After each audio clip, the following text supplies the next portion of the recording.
Bismillahirrahmanirrahim. Assalamualaikum warahmatullahi wabarakatuh.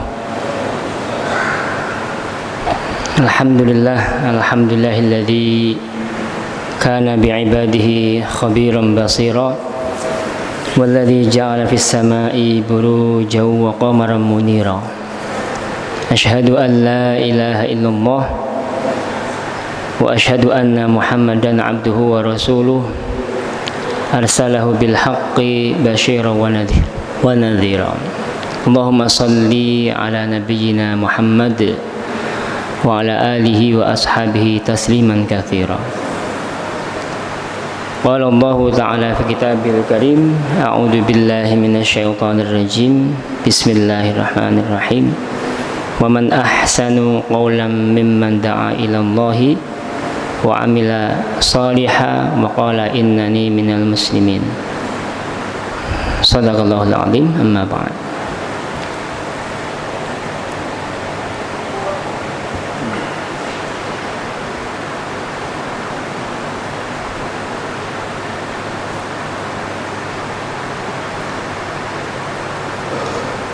Hadirin hadirat yang saya muliakan karena Allah, mari kita lanjutkan kajian kita tentang fikih. Kita awali dengan bacaan suratul Fatihah. A'udzubillahi minasyaitonir rajim. Bismillah. Alhamdulillahirabbil alamin arrahmanir rahim. Iyyaka na'budu wa iyyaka nasta'in. Shiratal ladzina an'amta 'alaihim ghairil maghdubi 'alaihim waladdallin. Amin. Terakhir kita sampai di bab air, ya, masih tentang bab air.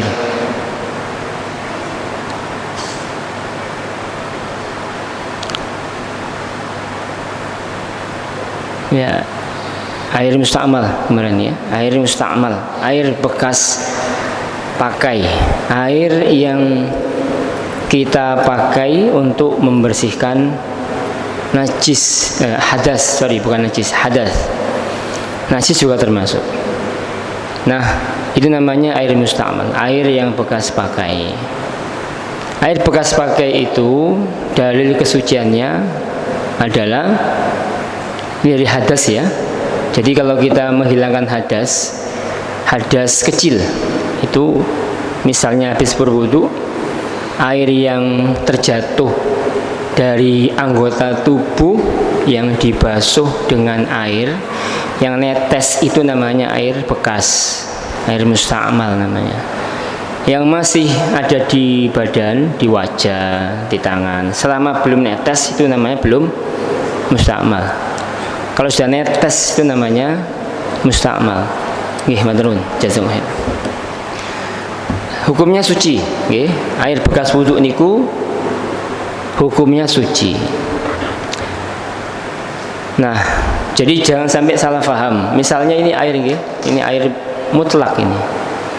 Air mutlak ini kalau kita pakai, kalau kita ini saya buka misalnya, saya buka, kemudian tangan saya ini saya masukkan. Ini airnya tetap suci, tetap bukan air bekas pakai. Ini airnya air mutlak. Jadi air musta'mal itu air yang dipakai setelah menghilangkan hadas. Kalau saya masukkan tangan ini ke dalam gelas ini, ke botol ini, saya nggak ada niat menghilangkan hadas di sini. Saya nggak ada niat berwudu dengan cara masukkan tangan saya ke botol. Maka air ini tetap suci dan mensucikan. Nah, air bekas itu kalau kita pakai habis berwudu kemudian netes, itu namanya musta'mal. Nah, jadi kalau misalnya dulu kalau kita wudu awal-awal dulu di desa itu masih ada kayak bekas tempat wudu yang padasan itu, ya, yang pakai penutup. Penutupnya itu kadang dari karet. Nah, kalau air itu pas penutupnya hilang, penutupnya karetnya hilang, kadang kita tutup dengan jari begini, lubangnya itu. Nah, itu air itu tidak musta'mal karena kita tidak berposisi meniatkan membersihkan hadas. Tapi kalau kita niat untuk menghilangkan hadas, baru disebut air musta'mal, ya. Nah, ini dalil kesuciannya hadis riwayat Imam Bukhari Muslim. Dari Jabir bin Abdullah, dia berkata, Rasulullah SAW mendatangiku ketika aku sakit dan hampir tidak sadarkan diri. Beliau berwudu dan menuangkan air bekas wudunya kepadaku. Nah, maksud hampir tak sadarkan diri adalah karena parahnya sakit yang diderita. Jika airnya tidak suci, ini kita sering nah, ini apa? Biar agak besar dikit.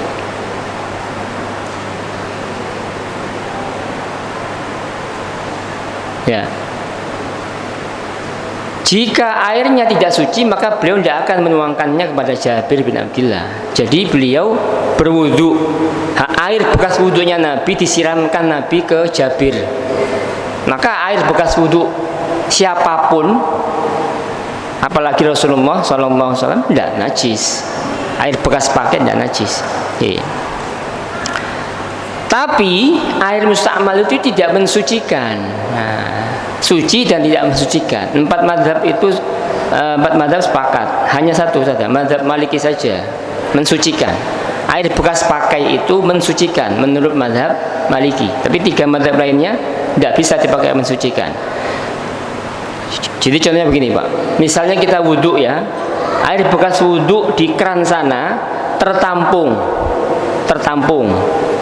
Bekas wudhu tertampung. Di sana ada keran tertampung, nggak terbuang. Di sana ada keran tertampung. Nah, kalau air bekas pakai, air bekas wudhu ini ditampung, digabung jadi satu dan melebihi jumlah 2 kulah 216 liter, maka air bekas pakai itu tidak lagi disebut musta'mal. Kenapa? Sudah mengumpul jadi satu dan melebihi 2 kulah. Walaupun itu sudah bekas pakai orang wudhu, tapi kalau jadi banyak bisa dipakai wudhu lagi. Nah, begitu, Pak. Jadi air bekas pakai itu kalau dikumpulkan terus jadi banyak, mencapai 2 kulah 216 liter, bisa dipakai wudhu lagi. Nah, gitu, itu namanya air musta'mal. Nah, kalau sedikit tidak mensucikan. Kalau air bekas wudhu itu cuma 2 ember, tidak bisa disebut bisa dipakai mensucikan. Dipakai wudhu lagi tidak bisa. Kenapa? Karena jumlahnya sedikit. Maka musta'mal itu selalu identik dengan jumlah air yang sedikit.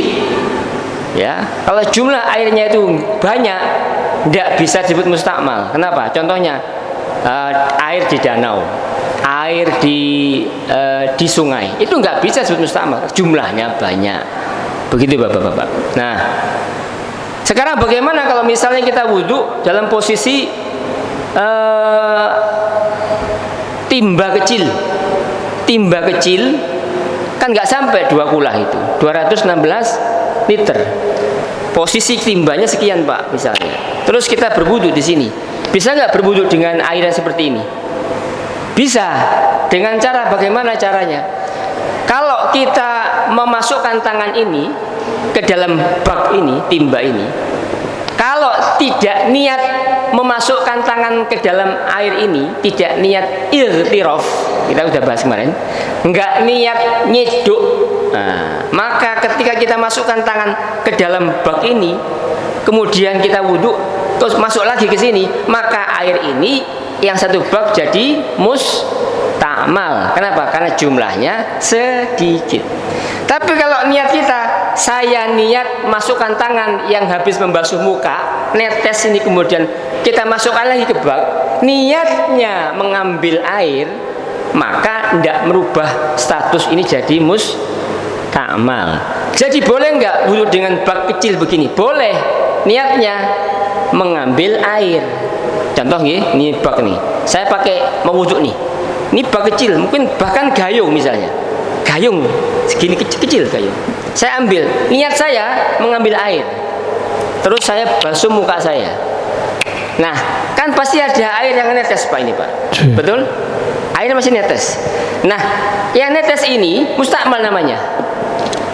Ketika kita masukkan tangan lagi ke gayung ini lagi, kalau kita nggak niat menciduk air, maka satu ciduk ini jadi mustakmal, nggak bisa dipakai berwudu. Tapi kalau niatnya menciduk irtirof, nggak apa-apa, ambil lagi untuk tangan,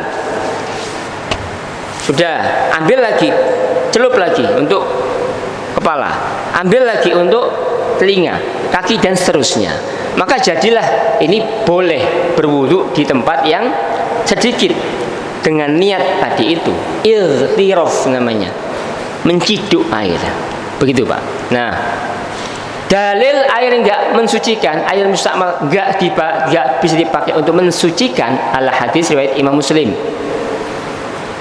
Nabi bersabda, la yaghtasil ahadukum fil ma'ad-daim wa huwa junub. Janganlah salah seorang dari kalian mandi di air yang tergenang, tidak mengalir, ketika dalam keadaan junub. Junub, hadas besar, kita mandi di air yang menggenang.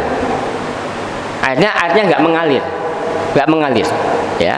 Para sahabat bertanya, wahai Abu Hurairah, apa yang harus dilakukan? Maka beliau menjawab, orang tersebut harus mengambil seciduk demi seciduk. Nah, tadi yang saya sebut seciduk demi seciduk tadi itu.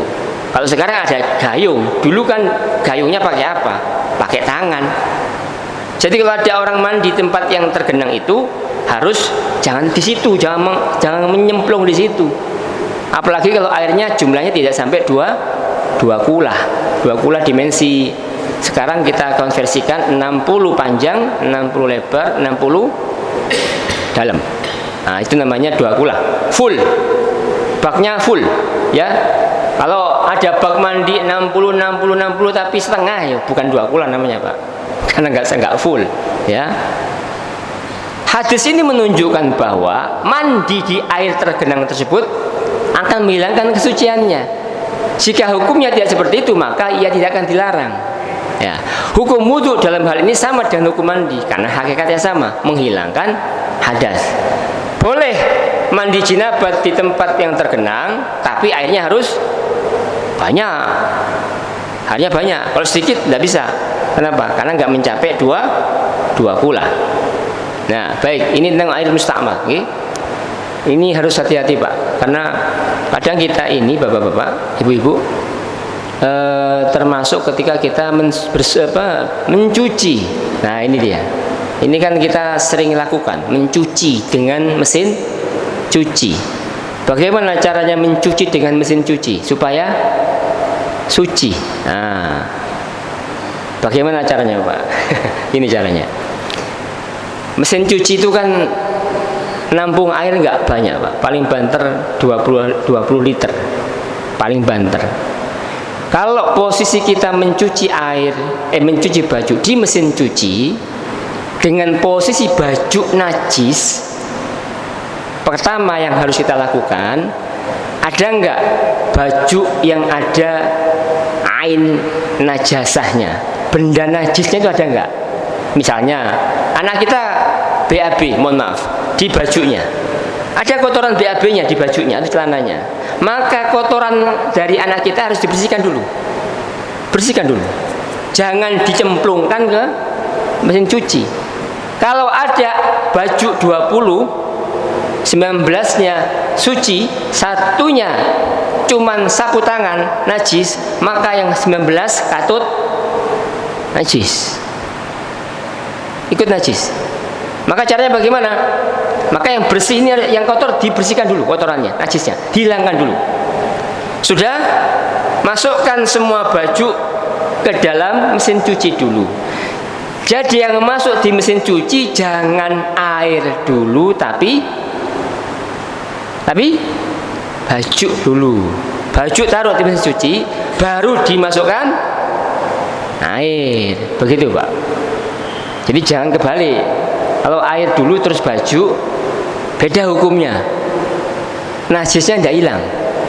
Tapi kalau baju dulu terus kita isi air, terus bagaimana sucinya Ustaz? Gampang. Sampai air itu memenuhi semua bagian baju.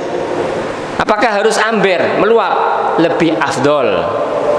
Kalau nggak meluap, nggak sampai amber, meluap, nggak apa-apa. Yang penting semua baju ini terbenam, tenggelam di dalam air ini. Kadang kalau kita masukkan baju ini Pak ke dalam mesin cuci, terus kita penuhi air. Kalau ini mesin cucinya yang nggak otomatis ya, yang 2 pintu ini, yang yang 2 tabung, yang manual. Kita taruh, terus kita penuh air. Kadang ada baju yang nyembul begini kan, menyembul dia. Nah, supaya benar-benar suci, baju yang nyembul-nyembul gini tekan Pak, ditekan, terus penuhi dengan air. Meluap lebih baik, lebih aman. Nggak meluap nggak apa-apa. Yang penting terbenam semua, seluruh baju terbenam air. Sudah? Kalau sudah selesai, proses mensucikan baju selesai. Tinggal proses membersihkan. Nah, kalau membersihkan silakan Pak, itu bebas. Nah, air kalau sudah membersihkan baju najis, maka baju najisnya jadi suci, dengan catatan airnya air mutlak, bukan air yang bercampur dengan sabun. Nah, ada kekeliruan di antara kita, mensucikan baju najis air plus sabun. Kalau air plus sabun maka airnya nggak suci dan mensucikan, tapi airnya suci tapi nggak mensucikan. Kenapa? Karena tercampur dengan benda lain. Ini contohnya, ini suci apa enggak ini? Suci. Suci betul? Suci. Ini suci. Suci. Ini suci dan mensucikan. Betul? Ini suci. Enggak Pak, bisa dipakai bersuci. Emang ada orang berwudu pakai air kedeli? Enggak ada. Mentang-mentang juragan kedeli, ya kan? Enggak bisa. Enggak sah wudhunya. Kenapa? Karena dia bersuci dengan air yang tidak bisa dipakai bersuci. Sucinya suci, tapi nggak bisa pakai bersuci. Nggak mensucikan maksudnya. Nah, jadi kalau masukkan air ke dalam mesin cuci, air mutlak dulu, air bersih dulu. Sudah selesai terbenam dengan air, suci ini sudah. Baru dikasih sabun. Begitu Pak.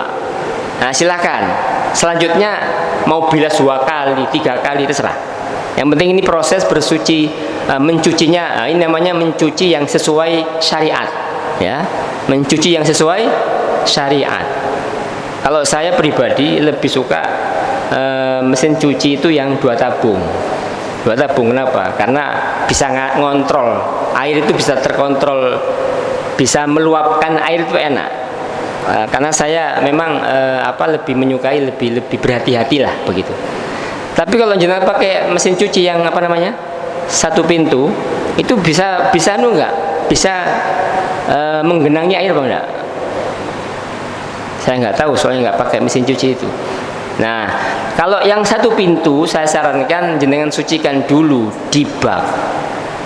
Masukkan air di bak, terus kasih air, bajunya di bak, kasih air sampai terbenam tadi, selesai, masukkan ke dalam mesin cuci, sudah. Selanjutnya prosesnya berjalan secara otomatis. Nah, itu cara. Ini kadang sepele, tapi kadang kita nggak hati-hati. Kalau nggak hati-hati bagaimana? Berarti baju kita yang kita cuci itu dari najis. Kalau najis dipakai dipakai sholat, sah apa enggak? Nggak sah. Kalau nggak sah gimana? Nah, kan sepele ini Pak, sepele, tapi jangan diremehkan. Jangan diremehkan, karena kita melakukan ini hampir setiap hari. Ya, baik, lanjut. Yang keempat, termasuk air suci tapi tidak mensucikan adalah air yang berubah. Ini sudah tadi. Benda suci yang di sini benda yang biasanya tidak dibutuhkan oleh air dan tidak mungkin memusnahkannya. Misalnya air suci tadi nih, air suci tapi kecampuran benda suci, ya sudah, ini namanya suci tapi nggak mensucikan. Tapi kalau air itu tercampur benda lain yang nggak bisa lepas dari air, contohnya lumut, maka air yang kena lumut itu meskipun warnanya hijau tetap mensucikan. Kenapa? Karena dia tidak bisa lepas dari air. Lumut itu tidak bisa lepas dari air, nggak bisa lepas. Sama dengan air garam, air laut. Air laut itu memang dari sononya memang asin Pak, bukan digarami sama siapa. Maka kalau misalnya kita berwudu dengan air laut, suci. Kenapa? Karena memang tidak bisa dipisah. Garam dengan air laut tidak bisa dipisah, menyatu dia. Ya, nah, itu namanya suci dan tetap mensucikan. Kalau izatnya itu memang menyatu dengan air. Kemudian air banjir itu, air banjir coklat dari mana? Dari lumpur. Berarti itu enggak mensucikan. Mensucikan. Kenapa? Karena tidak bisa dilepaskan air dari lumpur yang hampir memenuhi satu kota banjirnya itu. Maka air banjir tetap suci dan mensucikan. Boleh berwudu dengan air banjir, tapi kan orang jarang. Masa air keran masih nyala kok wudu pakai air banjir. Nah, tapi tetap sah, boleh. Ya. Kemudian 5, mengenai air yang jumlahnya tidak sampai 2 kula. Ya. Imam hadis yang 5 meriwayatkan dari Abdullah bin Umar radhiyallahu anhuma, beliau berkata, saya mendengar Nabi Muhammad sallallahu alaihi wasallam bersabda, ketika beliau ditanya tentang air yang berada di padang pasir yang diminum oleh binatang buas dan binatang ternak, beliau menjawab, idza kanal ma'u kullatain lam yahmil khabath. Jika air mencapai 2 kula maka tidak mengandung najis. Tadi sudah bahas 2 kula. Dalam lafaz Abu Dawud dikatakan ia tidak menjadi najis. Binatang buas adalah setiap hewan yang memiliki taring yang digunakan untuk memburu hewan lainnya. Kesimpulan hadis ini adalah jika air nggak sampai 2 kula, ia menjadi najis walaupun tidak berubah. Ya, air sedikit nggak sampai 2 kula menjadi najis walaupun nggak berubah. Kenapa? Karena jumlahnya sedikit. Dari mana ini? Dari pemahaman hadis Nabi Muhammad SAW dari Abu Hurairah. Jika salah seorang di antara kalian bangun dari tidurnya, maka jangan memasukkan tangannya ke dalam bejana sampai mencucinya 3 kali, karena ia tidak tahu di mana tangannya bermalam. Nah, kita kalau bangun pagi Pak, bangun tidur, itu nggak boleh tangan ini dimasukkan ke cibuk gitu ya. Kalau bak kita ini besar, bak mandinya besar, 2 kulah masuk, tidak apa-apa, plung, tidak apa-apa, karena jumlahnya banyak. Tapi kalau ada cuman cibuk ini, kita bangun tidur, langsung memasukkan tangan ke dalam gayung ini najis ini nanti. Kenapa? Karena tangan ini tidak tahu tadi malam nginep di mana, nginepnya di mana nggak tahu kita. Maka orang yang bangun tidur dilarang memasukkan tangannya ke dalam bejana. Bejana itu kayak panci atau gayung, karena khawatir tangannya kotor oleh najis yang tidak kelihatan. Sebagaimana diketahui, najis yang tidak kelihatan tidak akan menyebabkan air berubah. Jika bukan karena najis yang tidak kelihatan itu menyebabkan air menjadi najis hanya dengan persentuhannya, maka hal ini tidak akan dilarang. Maka bangun tidur itu khusus, jangan langsung memasukkan tangan ke dalam bak, tapi pakai gayung, siram gini, airnya ngalir, bukan dimasukkan. Kecuali kalau bak jenengan besar, mencapai 2 kula lebih, tidak apa-apa. Begitu. Dalil najisnya air yang bercampur dengan benda najis. Najisnya air yang bercampur dengan benda najis dan jumlahnya tidak sampai 2 kula. Ya, atau mencapai 2 kula tapi berubah, adalah sepakat ijma. Dalam kitab Al-Majmu', Ibnu Munzir mengatakan, para ulama bersepakat bahwa air yang sedikit atau banyak jika bercampur dengan najis kemudian mengubah rasa, warna dan bau, maka air itu najis. 3 apa ya? Rasa, warna, bau, najis. Meskipun air itu 2 kula. 2 kula. Ada air 2 kula kecampur najis, tapi berubah rasanya, warnanya, baunya, najis itu Pak.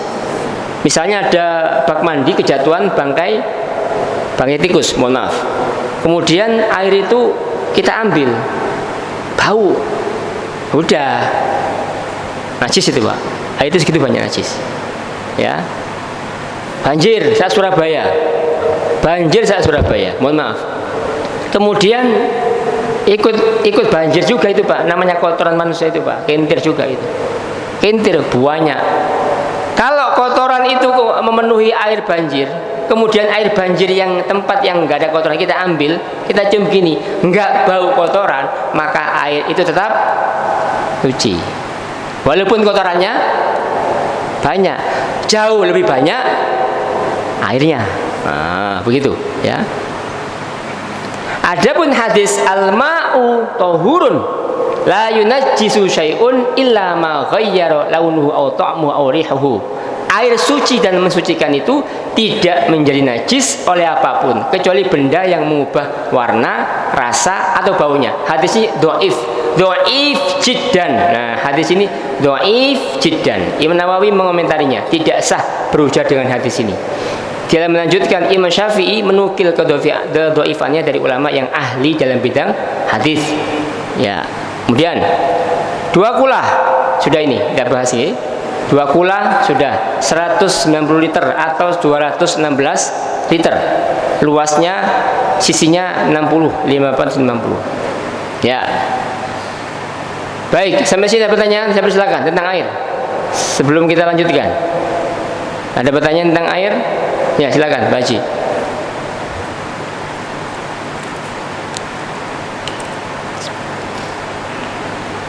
Bismillah. Assalamualaikum Ustaz. Waalaikumsalam. Menggunakan air untuk wudhu dengan jumlah 1 ember atau bahkan yang mengatakan satu gelas air. Satu gelas. Okay. Apa bisa ya Ustaz?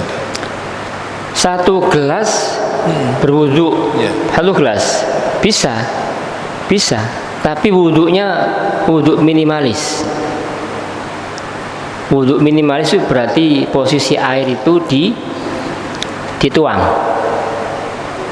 dituangkan ke badan atau bagian tubuh yang kita wudui.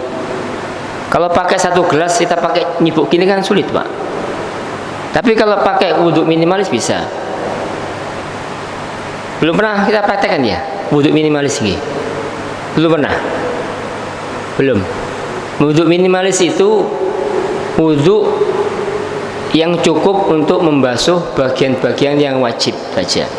Menurut Al-Maidah ayat 6 ada 4 yang wajib dibasuh. Muka, tangan sampai siku, sebagian kepala sama kaki sudah. Kumur tidak usah, sunnah. Telinga sunnah. Terus apa lagi? Hidung sunnah. 3 kali sunnah. 1 kali saja. Ini dipakai untuk siapa biasanya? Wudu minimalis. 1, orang yang sedang tawaf di depan Ka'bah mau wudu jauh, maka pakai wudu ini minimalis ini.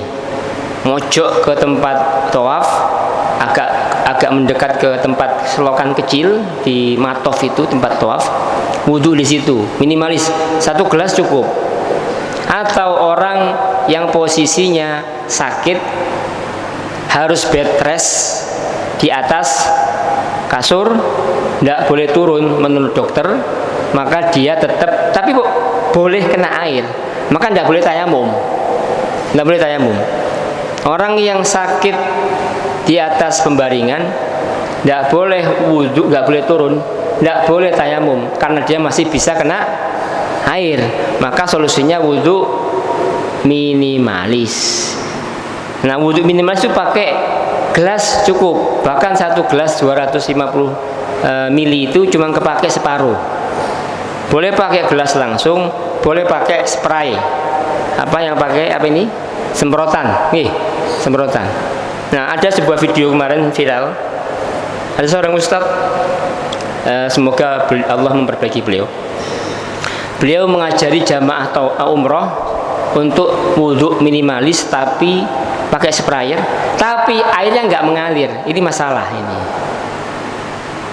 4 anggota tubuh ini Pak, muka, tangan, kepala sama kaki ini 3 itu wajib mengalir. Ini wajib mengalir. Tangan wajib mengalir. Kaki wajib mengalir. Kepala enggak. Kepala itu diusap. Apa maksudnya mengalir? Netes. Air itu netes. Bagaimana caranya? Kita pakai ini nggih. Pakai ini nggih. Nah. Kalau nggak ada spray pakai ini aja. Misalnya kita coba wudhu minimalis.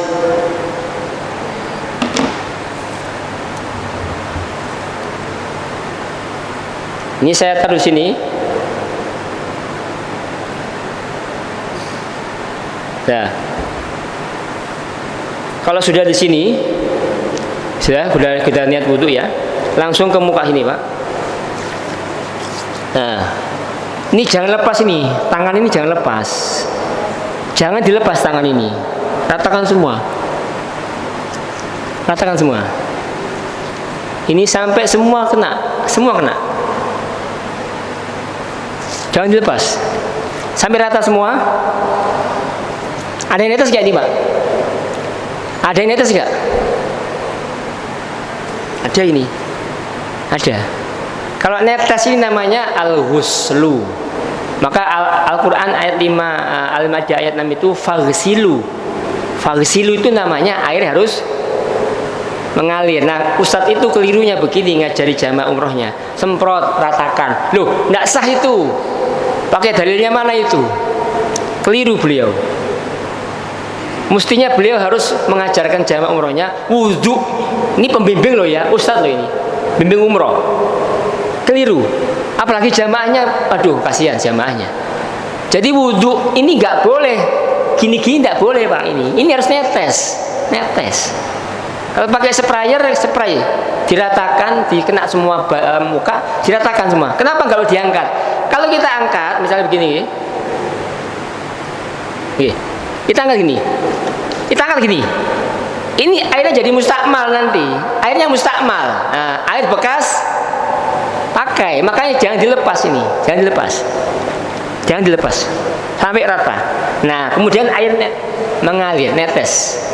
Itu namanya al-ghuslu. Tangan juga sama, praktekkan aja. Tangan juga sama, ambil sedikit, diratakan, diratakan. Ini jangan sampai lepas. Misalnya ini kita pakai ini ya, kiri ya.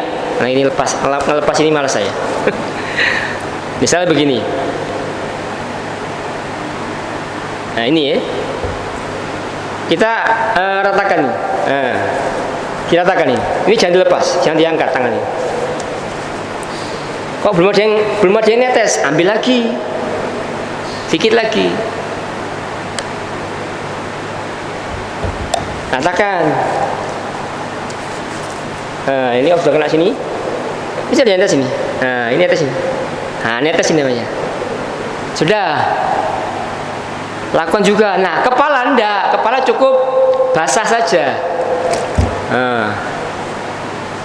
Udah. Ini jangan digoyor, Pak. Oploh. Kelomoh. Ya jangan. Kepala enggak usah enggak wajib karena konsepnya bukan al-ghuslu tapi al-mashu. Wamsahu biruusikum, bukan waghsilu. Wamsahu. Al-mashu itu beda. Al-ghuslu air wajib mengalir, al-mashu tidak ngalir. Makanya kalau ibu-ibu wudhu di tempat terbuka, itu nggak perlu buka jilbab. Kalau untuk kepalanya, cukup tangannya dibasahi di keran, tarik sedikit jilbabnya, masukkan tangan. Sudah. Atau dari balik jilbab gini, masukkan, sentuhkan di bagian belakang sini, rambutnya. Sudah kena, sudah sah. Nggak harus di sini, nggak harus. Belakang juga boleh. Nah, kadang-kadang ibu-ibu yang ada tempat-tempat mall itu wudhunya kan terbuka, nggak tertutup ibu-ibu. Oh, ibu-ibu itu dibuka jilbabnya, dosa itu, buka aurat. Nah, kalau memang tidak bisa wudhu di situ, lebih baik di rumah saja. Jangan sholat di tempat terbuka karena buka aurat. Kaki juga sama. Nanti paling banter loh, ini enggak cuma segini Pak. Kaki paling terpakai sekian. Jadi air wudhu minimalis cuma sedikit sekali. Silakan dipraktekkan untuk orang yang sedang safar, orang yang sedang sakit, ya silakan. Enggak habis.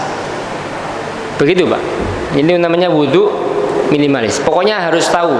Ini ngalir, kaki ngalir. Kalau kepala tidak wajib mengalir, namanya diusap.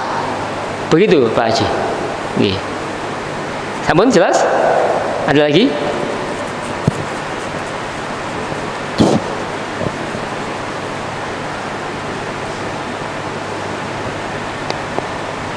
Cek. Jadi Ustadz, yang namanya mengalir itu kalau kita butuh pakai gayung, itu yang penting. Tangan bisa boleh masuk ya, kemudian itu sudah namanya mengalir ya. Ya. Seperti itu tadi. Tangan kita niatkan ke gayung, Niatkan gitu. ngambilnya tuh niat dulu, niat ngambil air. Nah, kemudian ke muka, terus airnya netes ini, airnya menetes. Kalau itu namanya mengalir. Kalau airnya nggak netes, namanya nggak ngalir, ngusap. Nah, gitu. Terus gini, ketika kita mungkin perjalanan panjang seperti katakanlah mau ke Mekah nggih, di pesawat, itu kita boleh apa namanya wudu tayamum boleh enggak untuk waktu sholat? Air ada air ya. Cuman apa namanya? Apa? Kalau ada pakai wudhu minimalis tadi? Bisa, ya sudah pakai wudhu di tempat minimalis. Duduk ya? Enggak, ini lo nggak banyak netes Pak, paling berapa tetes saja. Artinya apa? Di pesawat itu kita bisa tetap berwudhu dengan air cuman separuh gelas. Tayamum gimana Pak Ustadz? Tayamum menurut hemat saya, wallahu a'lam bishawab, nggak direkomendasikan. Kenapa? Air ada. Cuman kita mungkin karena ketidaktahuan kita, wudhu minimalisnya tadi, akhirnya dia nggak berwudhu tapi tayamum. Maka menurut hemat saya, wallahu a'lam bishawab, juga menurut para ulama yang saya ikuti, bahwa kalau kita posisi ada air, tidak boleh berwudhu, tidak boleh bertayamum. Karena apa? Karena ada air. Pakailah wudhu secara minimalis. Begitu, Pak Haji. Yeah. Nah, oke. Wallahu bishawab. Yang lain ada?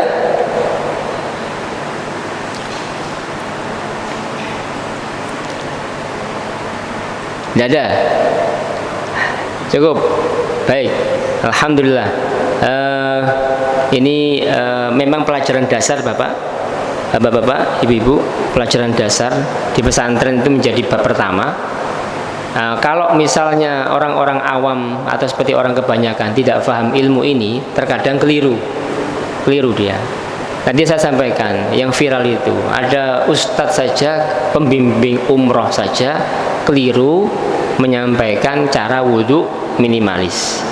Beliau hanya menyemprotkan saja terus diusap tok, diratakan. Tidak bisa, itu tidak sah. Karena wudhu itu ini harus mengalir, bukan diusap. Nah, kalau sekelas ustadz saja keliru, ya, apalagi pernah ada seorang ustadz menyampaikan sebuah video pendek, saya pernah simak itu.